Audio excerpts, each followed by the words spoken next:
ഈശോയിൽ ഏറ്റവും സ്നേഹം നിറഞ്ഞവരെ, ഒരു സമർപ്പണത്തിൻ്റെ സന്തോഷം നാം ആസ്വദിക്കുന്നുണ്ട്. ദേവാലയത്തിൽ എല്ലാ മനുഷ്യരുടെയും മധ്യ സമർപ്പിക്കപ്പെടുന്ന യേശു, അതിലേറെ നമ്മളെ അതിശയിപ്പിക്കുന്നത് പ്രാർത്ഥന കൊണ്ടും പ്രതീക്ഷ കൊണ്ടും പ്രായം കൊണ്ടും ദൈവസന്നിധിയിലായിരിക്കുന്ന രണ്ട് മനുഷ്യരെക്കുറിച്ച് കൂടിയാണ്. കാത്തിരിപ്പുകൾക്കൊക്കെ എന്തുമാത്രം കാരണങ്ങളുണ്ടാവുന്നുണ്ട്. ഈ പ്രാർത്ഥനകൾക്കൊക്കെ എന്തുമാത്രം ഉത്തരങ്ങൾ കിട്ടുന്നുണ്ട്. ഇനി കണ്ണടഞ്ഞാലും സാരമില്ല എന്ന് പറയുവാൻ പാകത്തിൽ കാരുണ്യം അത്ര കരുതലോടെ കാണുവാൻ അനുഭവിക്കുവാൻ ഭാഗ്യം ലഭിച്ച ശിമയോൻ്റെ അർത്ഥപൂരിതമായ വാക്കുകൾ. ഒറ്റപ്പെട്ടു പോകുമ്പോഴും അതിൻ്റെ പരാതികളും പരിഭവങ്ങളും ഇല്ലാതെ അഹോരാത്രം ദൈവശുശ്രൂഷയിലും പ്രാർത്ഥനയിലുമായിരിക്കുവാൻ സാധിച്ച ഭാഗ്യപ്പെട്ട അന്ന എന്ന പ്രവാചകയും, ക്രിസ്തുവിനെ കരങ്ങളിലെടുക്കുവാൻ കിട്ടുന്ന ഭാഗ്യത്തെ എങ്ങനെയാണ് നമുക്ക് വിശേഷിപ്പിക്കുവാൻ സാധിക്കുക? മാതാപിതാക്കൾ അവരുടെ കർത്തവ്യങ്ങൾ കൃത്യമായി ചെയ്യുന്നുണ്ട്, നിയമങ്ങൾ അനുശാസിക്കുന്നുണ്ട്, നിയമത്തിന് മുകളിലല്ല എന്നതും വിനയാന്വിതമായി ജീവിക്കേണ്ടവരാണ് നമ്മളെന്നുമൊക്കെ ഓർമ്മപ്പെടുത്തുകയല്ലേ നസറത്തിലെ ഈ നല്ല മാതാപിതാക്കൾ. അവർ അക്ഷരം തെറ്റാതെ ദൈവത്തെ, തൻ്റെ പുത്രനെ ദൈവസന്നിധിയിൽ അർപ്പിക്കുന്നുണ്ട്. കിട്ടിയതൊക്കെ ദാനമാണെന്ന് തിരിച്ചറിയുന്നിടത്താണ് സമർപ്പണങ്ങൾ ഉണ്ടാവുന്നത്. ലഭിച്ചതും ആഗ്രഹിച്ചു നേടിയതും പ്രാർത്ഥിച്ചുണ്ടായതുമൊക്കെ ദൈവം നമുക്ക് നൽകുന്ന കൃപകളാണെന്ന് തിരിച്ചറിയുന്നിടത്ത് ഒരു പൂർണ്ണ സമർപ്പണത്തിന് നാമൊക്കെ അർഹരായിക്കൊണ്ടേയിരിക്കുന്നുണ്ട്. അതുകൊണ്ട് നന്ദി നിറഞ്ഞ ഹൃദയമുണ്ടാവട്ടെ, നന്മ നിറഞ്ഞ ഹൃദയമുണ്ടാവട്ടെ.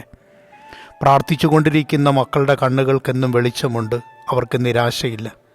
ഒരുപക്ഷെ ശരീരം പ്രായം കൊണ്ട് ഇങ്ങനെ കടന്നു പോകുമ്പോഴും ആത്മീയത കൊണ്ടും കൃപകൾ കൊണ്ടുമൊക്കെ എന്നും അവർ യുവാക്കളെപ്പോലെ പ്രസരിപ്പുള്ളവരായി തീരുന്നുണ്ട്.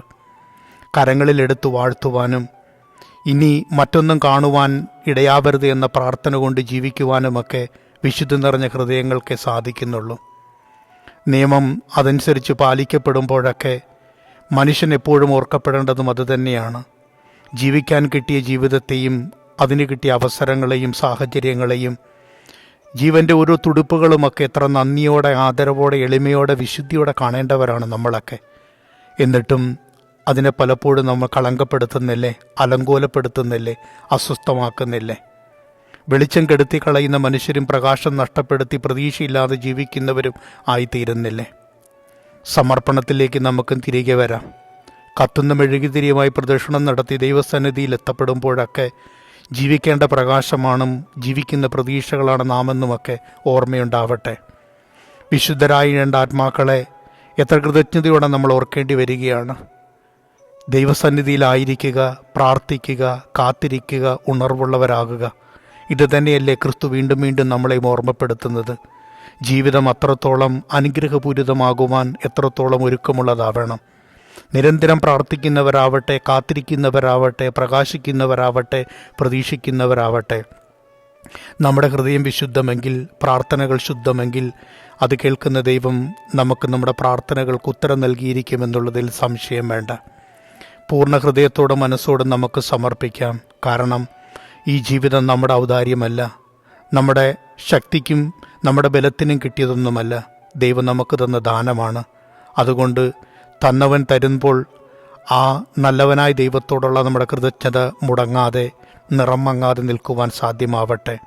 പരിശുദ്ധരായ മാതാപിതാക്കളെ പോലെ ദൈവസന്നിധിയിൽ അർപ്പിക്കപ്പെടേണ്ടവരാണ് നമ്മളെന്നും ദൈവത്തിന് കാഴ്ചയായി നൽകേണ്ടവരാണ് നമ്മളെന്നുമൊക്കെയുള്ള ബോധ്യങ്ങളും ചിന്തകളും ഉണ്ടാവട്ടെ. അങ്ങനെ സമർപ്പണത്തിൻ്റെ സന്തോഷവും സൗഭാഗ്യവും നമ്മുടെയൊക്കെ ജീവിതത്തിൽ നിറഞ്ഞു നിൽക്കുവാൻ ഇടവരട്ടെ എന്ന പ്രാർത്ഥനയിൽ ആമേൻ.